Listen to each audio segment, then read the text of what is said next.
Aboru Aboiô! Olá, queridos amigos e seguidores que com tanto carinho e respeito acompanham os nossos vídeos aqui no nosso canal no YouTube, Casa da Boa Sorte. Sou o Babá Elisiré Odili Zarcel e estou aqui mais uma vez para compartilhar com vocês informações a respeito da religião tradicional Yorubá. Trabalho esse que eu realizo com muito orgulho na internet desde 2004, quando eu comecei lá atrás falando da religião tradicional Yorubá, no Orkut, MSN Grupos, depois Facebook, depois aqui no YouTube e hoje também lá no Instagram. Sejam todos muito bem-vindos, aqueles que me acompanham há muito tempo, os que talvez estejam assistindo o nosso vídeo aqui pela primeira vez, e eu faço um pedido. Você que ainda não é inscrito no nosso canal, se inscreve, ative as notificações para que todas as vezes que disponibilizarmos novos vídeos, vocês possam acompanhar e absorver as informações que aqui são compartilhadas com muito carinho e respeito. Além disso, no final desse vídeo, lembra de deixar o seu like e o seu comentário, nos ajudando assim a aumentar a possibilidade de outras pessoas terem acesso aos ensinamentos que aqui serão compartilhados. Porém, lembrando, aqui na internet o que vocês conseguem são informações, conhecimento, vivência de fato se adquire dentro de uma instituição ao lado de ministros religiosos sérios e comprometidos com o sagrado. Queridos, o tema de hoje foi pedido de um seguidor nosso lá do Instagram e eu venho disponibilizar esse vídeo. Já tenho algumas coisas publicadas no canal e também textos e artigos sobre o assunto, mas nunca é demais falar a respeito disso. O povo Yorubá é um povo que se organiza por clã. Então nós temos, por exemplo, Aon Orixaumi, que são as divindades ligadas à água. Nós temos o que nós chamamos de Egbeodé, comunidade dos caçadores, no qual nós temos Ogum, Oxóssi, Erinlé, Logun-Edé, Orixá-Uku e algumas outras divindades. E também nós temos dentro da religião tradicional Yorubá um grupo de divindades que nós chamamos de Awan Orixaiwe, que significa os orixás que estão relacionados à juventude, às crianças. Esses orixás, para nós, são divindades que têm a especialidade de se dedicarem muito mais a protegerem crianças ou adolescentes ou pessoas no princípio da sua fase adulta.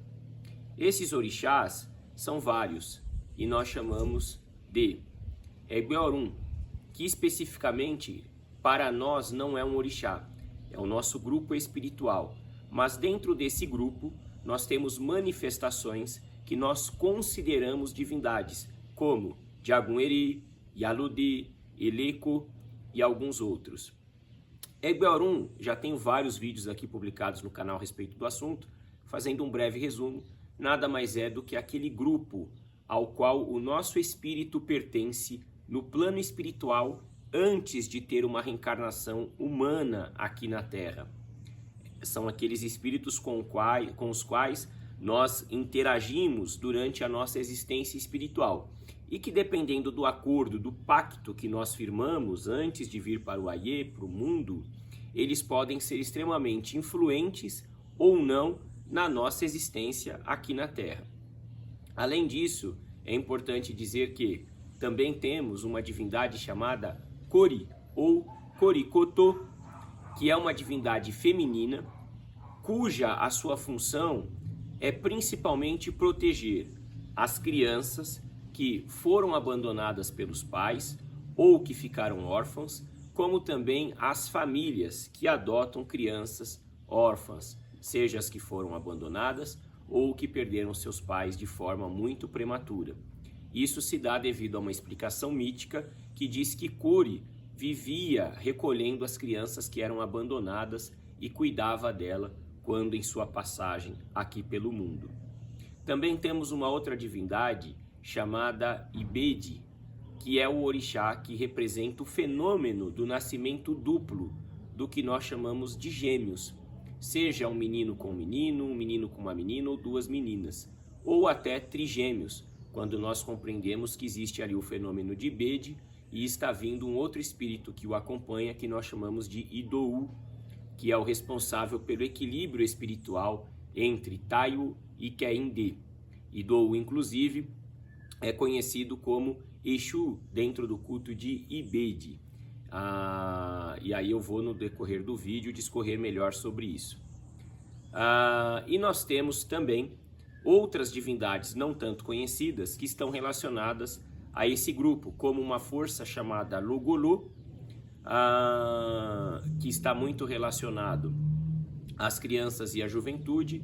Iroko Oluere também compõe esse grupo, porque uma das funções principais de Iroko é ajudar as famílias que querem ter filhos a ter, mas quando ele ajuda a família a ter filho, para que a família possa ter garantias de que esse filho terá longevidade, a família precisará cultuar Iroko para sempre, porque senão Iroko vem, espiritualmente falando, e toma aquela criança que ele deu para aquela família. E nós temos também um outro orixá que nós chamamos de Oxumari. Sim, em algumas áreas da terra Yorubá, o orixá Oxumari, ele está relacionado a esse grupo de divindades cuja a especialidade é proteger principalmente as crianças, os adolescentes e as pessoas no princípio da sua fase adulta. Dito isso tudo, as pessoas podem me perguntar: Babá, como saber que força cultuar? Só crianças podem cultuar essas forças? Ou só crianças são protegidas por essa força? Não, é importante não generalizarmos. Por um exemplo, obviamente uma das áreas de regência de Oxum e Iemoja é a maternidade, mas eu não cultuo Oxum e Iemoja apenas com essa finalidade.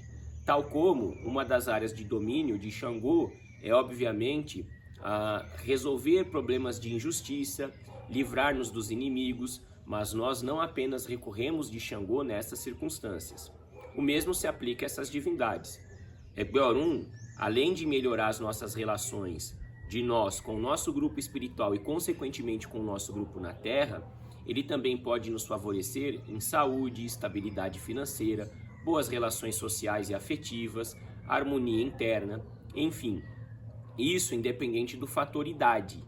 Além disso, Kori não se dedica apenas a proteger as crianças que ficaram órfãs ou as famílias que adotaram essas crianças.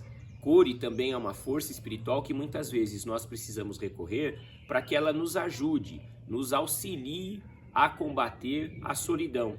Tanto a solidão quando nós nos sentimos abandonados pelas pessoas ou quando nós temos um grau de ser antissocial muito elevado.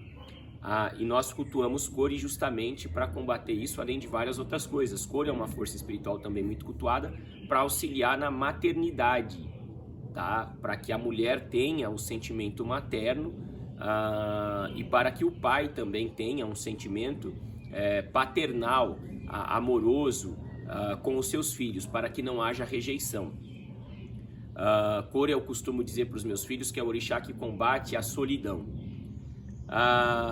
Ibede não é um orixá apenas que deve ser cultuado por gêmeos. Obviamente que quando nasce gêmeos é um indício de que aquelas crianças e aquela família terão que cultuar Ibede. Só que Ibede não é só sacralizar duas esculturas. Ibede tem todo um ritual que deve ser feito na casa de quem tem gêmeos. Você precisa fazer ritual para Idou, independente se são trigêmeos ou só gêmeos, porque Idou é considerado, pelo menos dentro do conhecimento que eu pude absorver, o Exu dentro do culto de Ibede. Você tem uma forma muito específica de tratar essa energia, independente se nasceu ou não a terceira criança. E além disso, você faz rituais específicos para Ibede em um local além das esculturas que serão sacralizadas, que essas esculturas representam justamente as crianças que nasceram. Portanto, ficou muito comum a escultura menino e menina. Mas na terra Yorubá, o que ocorre? Se nascem gêmeos, dois homens, serão duas esculturas masculinas sacralizadas. Se nascem duas meninas, serão duas esculturas femininas sacralizadas. Agora, se nasce um casal, um menino e uma menina, aí sim vai se sacralizar um menino e uma menina. Agora, quando a pessoa não tem gêmeos na família, mas ela tem um templo e precisa ter ali os ícones de Ibede para poder fazer rituais, oferendas, né, em circunstâncias que o oráculo traga essa necessidade, obviamente será sacralizado o padrão. Serão feitos rituais para Idou também, que é extremamente importante, e será sacralizado ali a imagem de um menino e uma menina, simbolizando justamente o equilíbrio entre o masculino e o feminino. Mas Ibede, ele não se dedica só a proteger os gêmeos.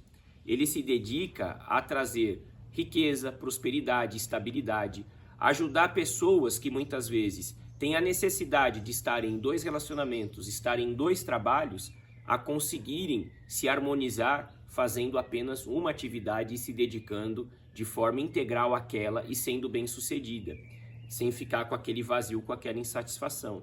Tal como Iroko Oluere não é cultuado apenas para trazer filho ou manter filho, é cultuado para trazer resistência. Inclusive existem rituais que são feitos para Iroko, para as pessoas idosas, para que o corpo delas não fique fraco, para que o corpo delas fique fortalecido, para que a pessoa idosa não fique, sabe, assim se encurvando, não fique se definhando, tá? E outro orixá que eu falei, Oxumari.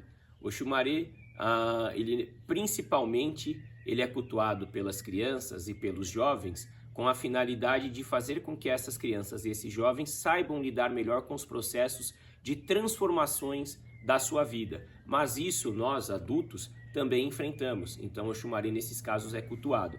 Mas, por exemplo, eu falei isso tudo e aí você pode estar pensando, como eu sei qual orixá cultuar? Gente, não só esses, qualquer orixá, apenas mediante orientação do oráculo. Eu não posso sair cultuando um orixá simplesmente porque eu acredito que aquele orixá vai me ajudar a resolver um problema porque é a área de domínio dele. Isso é ignorância. O oráculo é o telefone que nós temos para ligar até o Orum e saber da espiritualidade, o que elas têm a nos aconselhar. Por isso, fica aqui um conselho. É extremamente importante as pessoas compreenderem.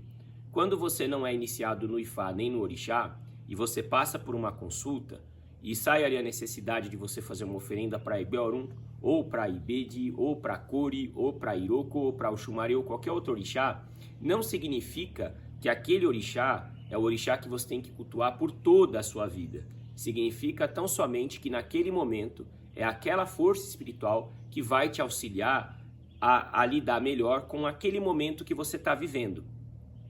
É muito importante as pessoas compreenderem isso. Porque imaginem vocês que na Terra Iorubá nós temos o costume de consultar Ifá, algumas pessoas a cada 17 dias, outras uma vez ao mês. Imagina se essas pessoas que consultam sempre, toda vez sai uma oferenda para um orixá.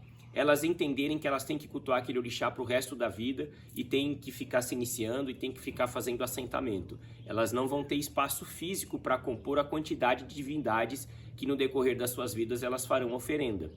Por isso não é sensato agir dessa forma.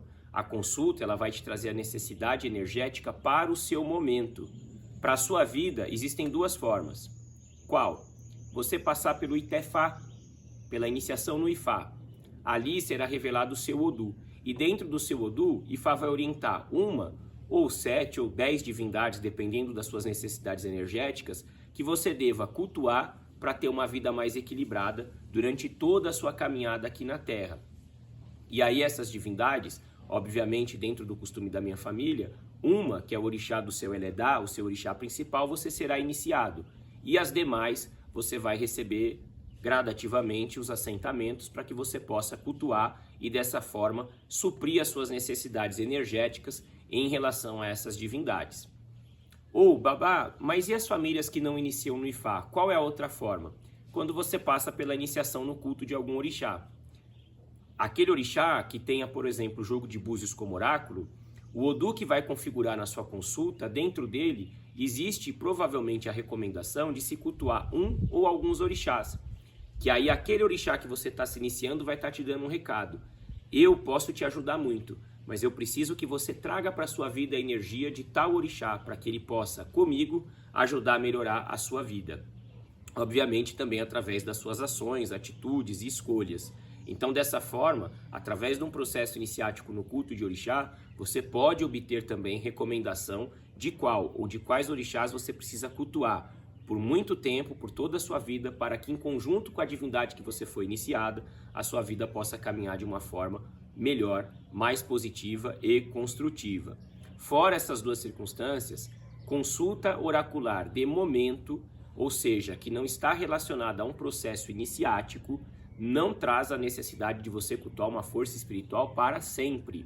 Por isso é importante a gente compreender, quando eu jogo, no momento, eu vou ter a orientação de fazer um ebó, que é o ebó Iru, que é aquele ebó dentro daquele Odu, como alimentar algum ou alguns orixás, para que através disso aquela força me auxilie naquele ciclo que eu estou entrando. Não adianta, eu joguei hoje, saiu que eu tenho que fazer ebó e oferenda para Exu e para Obatalá. Vou assentar Exu e Obatalá. Aí daqui a um mês joguei, saiu que eu tenho que fazer oferenda para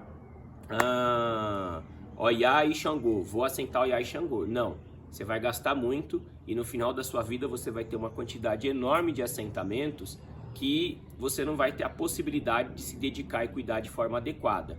Por isso, entendam isso que eu estou ensinando aqui, porque a dúvida de muitos dos meus seguidores, eu aproveito o vídeo aqui para esclarecer sobre isso, tá bom? Consulta de momento é para te ajudar no seu momento, por isso que a gente consulta periodicamente. Na Terra Iorubá, a cada 17 dias, uma vez ao mês. Aqui no Brasil, devido à questão de se empreender valores altos para o cuidado espiritual, eu sempre aconselho as pessoas que têm a condição consultarem a cada 3, 4, 5, 6 meses. É o período ideal. Imagina você consultar 2 vezes no ano e em cada consulta você ficar sentando um orixá diferente. Isso não será funcional, não é a finalidade do culto, tá? A oferenda que você vai fazer é para te ajudar naquele momento, ou seja, aquele orixá que hoje se apresenta como a divindade que vai te auxiliar a lidar com um problema ou com um ciclo, não significa que ele vai te ajudar sempre, é uma questão momentânea. Então, o que é importante as pessoas compreenderem, porque foi o pedido do nosso seguidor. Todo orixá eu tenho que cultuar pela orientação do oráculo, inclusive essas divindades relacionadas aos jovens. O fato delas terem especialidade, Egbeorum, de cuidar das crianças e dos adolescentes, Cori das crianças abandonadas, Ibe de proteger os gêmeos, não significa, por exemplo, eu não tenho Ibede, eu não tenho gêmeo. Mas pode ser que eu vá numa consulta, seja ao Erendilogun ao Ifá, e Ifá entenda que naquele momento uma oferenda para Ibede, para Cori, para Ibé ou para algum outro orixá é o que vai me ajudar a superar adversidades dentro daquele ciclo. Consequentemente, independente de eu ser órfão, de eu não ser, de eu ser gêmeos, de eu não ser, eu vou precisar fazer ali aquela oferenda, porque aquele orixá vai me ajudar no momento, diferente de uma criança que é abandonada, que com certeza vai ter que cultuar a Cori por toda a sua vida. Diferente, por exemplo, de um gêmeos, ou de uma família que tem gêmeos, que vai ter que cultuar Ibede por toda a vida. E é muito importante as pessoas entenderem o que é momento e o que é para a vida toda, tá bom? Queridos, eu por mim ficaria aqui horas falando com vocês sobre esse assunto, mas para que o meu vídeo possa ficar de fácil compreensão e também para que a internet me ajude a subir ele com uma velocidade legal, eu não posso me alongar além do que eu já fiz. O que eu prometo, porque é natural, eu tento me colocar muito no lugar de vocês que está aí atrás da tela do celular ou do computador ou até da televisão. É vir aqui um dia e abordar especificamente sobre essa questão de momento e vida, para que as pessoas possam entender melhor a respeito disso. Mas a finalidade de hoje era apresentar para vocês o culto às divindades relacionadas às crianças e à juventude, mas que esse culto não se limita a essas crianças. Adultos e idosos, em alguns momentos da sua vida, podem ter a recomendação de fazer oferenda para essas energias, e isso é normal, tá tudo bem. Só é importante entender o que é para hoje e o que é para a vida toda. E aí, para vocês que podem ainda ficar com dúvidas sobre isso, eu me comprometo. Ou a gente faz uma live um dia sobre isso aqui no YouTube, ou eu venho e gravo um outro vídeo de 15, 20 minutos me aprofundando mais sobre isso, tá bom? Pretendo, não vou prometer, mas pretendo voltar a subir 2 vídeos no mês. Sempre um no comecinho, um no final, depois outro no começo, depois um no final, para que a gente possa estar sempre nesse contato. Agradeço muito a cada um de vocês pelos olhos e pelos ouvidos atentos. Que o Lodumare e os orixás nos abençoem grandemente. Esse vídeo vai subir provavelmente essa semana e essa é a última semana de campanha eleitoral, não estou aqui fazendo campanha para ninguém. Desejo que no domingo, dia 30 de outubro de 2022, todos os brasileiros e brasileiras que me acompanham tenham um bom dia de voto, que seja um dia de paz, um dia onde as diferenças sejam respeitadas e onde a gente possa entender que o mais importante para o nosso país é, independente de quem vai ser eleito, que quem for, que possa, com a permissão de Lodumare, fazer um bom governo para que nós, povo brasileiro, venhamos a sofrer menos e, quem sabe, desfrutar de um período de mais realizações. São os meus desejos para todos nós. Um grande abraço, Iriô. Tchau, tchau.